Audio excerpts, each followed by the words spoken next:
So it's been a whole month later now since painting the start of the Space Dwarfs, which means, by now, a few games have been played with them. That means they've been touched, moved, picked up, and spun around over and over now. And friends, they mean well. Hey, can I get a look at one of your models? Sure, go ahead. Okay, I really like the color scheme. And the painting is great. And after an Oscar-worthy performance hiding the large bruise that compliment delivered to the ego, now we know. It's time to enact Phase 2.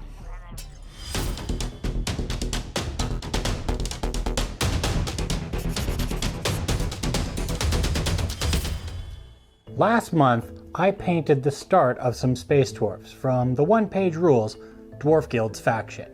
If you missed it, I'd check that out first. But the idea is a simple one. Painting an army in steps so that between each stage, it's possible to play with that army. So stage 1 was getting it to a minimum fully painted stage with base coats and washes. This is stage 2, where we take those models and refine them to make them even more standout on the tabletop.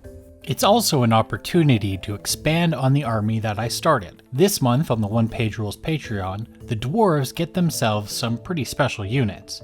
The one I'm going to be adding is some jetpack warriors, because no one expects a dwarf to come falling out of the sky. Then there are the guardians, with combat shields as equal in size as they are, so you know they'll be tough to take down. Then of course some dwarven artillery for blasting things. And for good measure, the dwarves have taken 2 of those and just threw them on a treaded tank, why not? Get all of these and more in the October One Page Rules Patreon.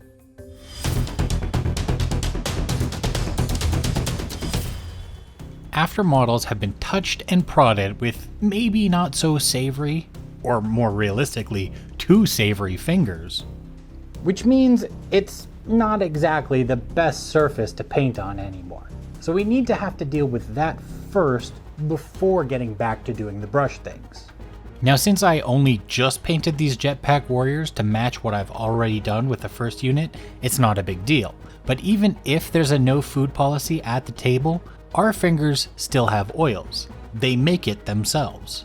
It's one of the reasons using a hobby holder is better than just holding a model with your fingers, so that oils aren't transferred to it while we paint. But since it's been varnished for the table, it's not a big deal there. The oils don't matter at that point, unless of course there's a plan to bring a brush back to the model. Then the oil causes problems since it's not very good at mixing with acrylic paint. And I'm not suggesting we get out the soap for them. It's unlikely they're that bad, though if they are, some brush soap would work to tackle the oil without taking the paint off. But a more simple solution is just to start where we ended last time with a varnish.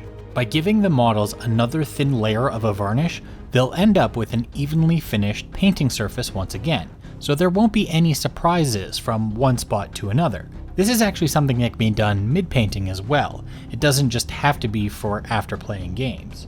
Sometimes just having a coat of varnish mid-painting will create a buffer between what you've already done and what you're about to do, so if there are any mistakes, they'll be a bit easier to clean up without attacking the layers underneath.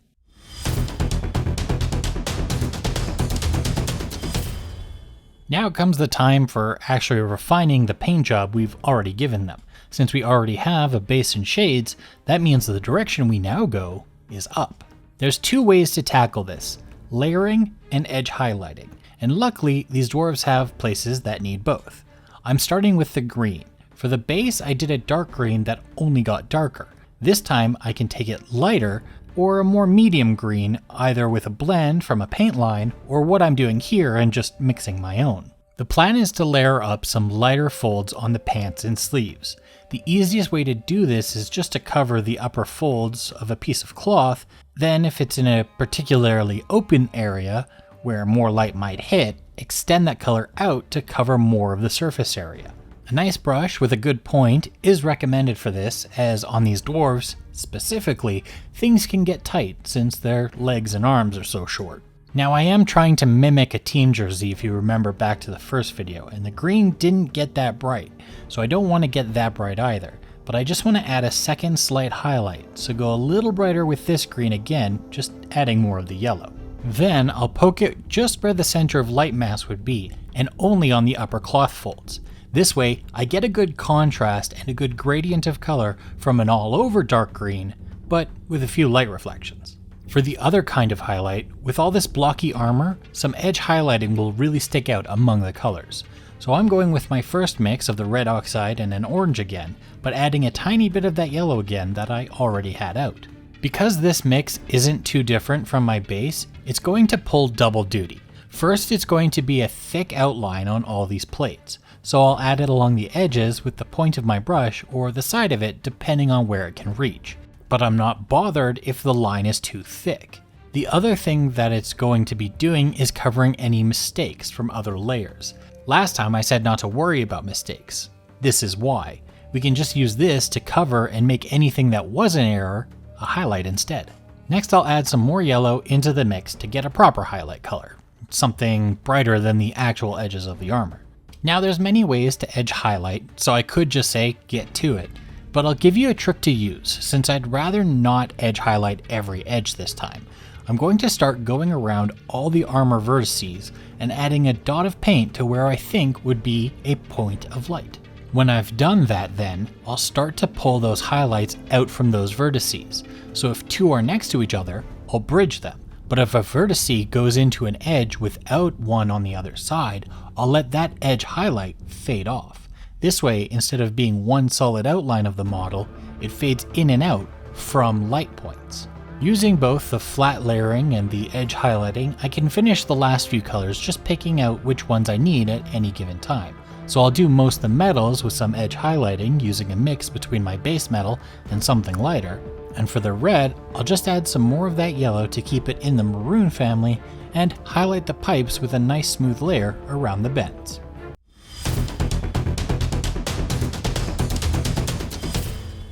I also want to announce that I've re-released my Patreon, and I'm doing things pretty differently.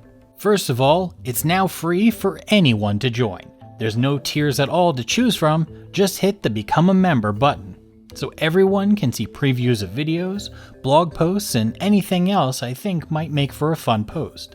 But also, in my store, I've got combo packs available, where each one has an STL miniature that's pre-supported and a painting video to go along with it. This month, it's Manuel Herrera's Pump Kit for Halloween. Get the new STL and video, as well as older ones you may have missed, on my Patreon at patreon.com/Paintman Journeying.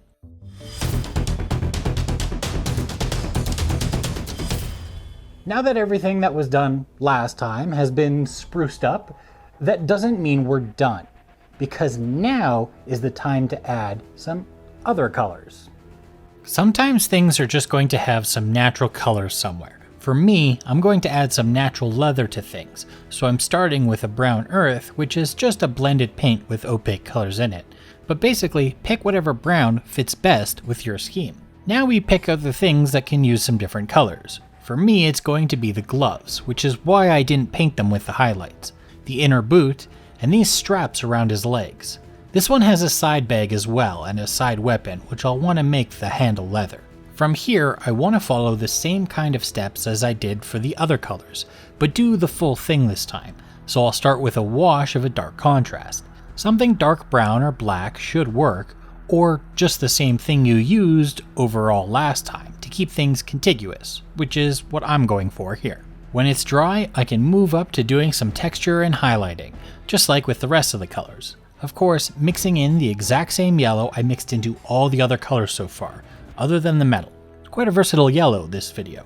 Since the gloves and belts and boots are more rounded than anything, I'll be adding texture by stippling instead of trying to be flat or edge highlighting, finding a bulbous spot and making that where the light catches the scratching on the leather. For flat things like the bag, I'll do the same edge highlighting I did on the orange. One more lighter layer again by just adding some more yellow into the mix. I'll do the same scratching stipples, just this time it's going to be in a more central area in relation to the last one. That should really bring out the curves in the leathers on all of these curved surfaces. On the bag, I'll just add a few scratches going inward from the edge highlights to achieve a scratched effect.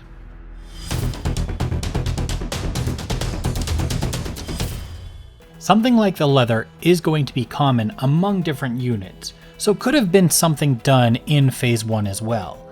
But that's not always going to be the case, like with the smoke on these jetpacks, or a cape on a leader. So use your judgment as to what you want to start in Phase 1, and what things can be sat on until Phase 2. But Phase 2 is definitely where you want to make sure that every little individual thing has its individual colors, because this is where we stop. And you might be thinking, well, that looks like a finished model to me, which is the point. But there is still more we can do to really make them stand out even more. But for now, these are ready to play with again. And I'll see you in part 3 for the flare. If you liked this video, please subscribe. And if you'd like to support my channel, check out my Patreon where I have new models and videos each month for you to print and paint.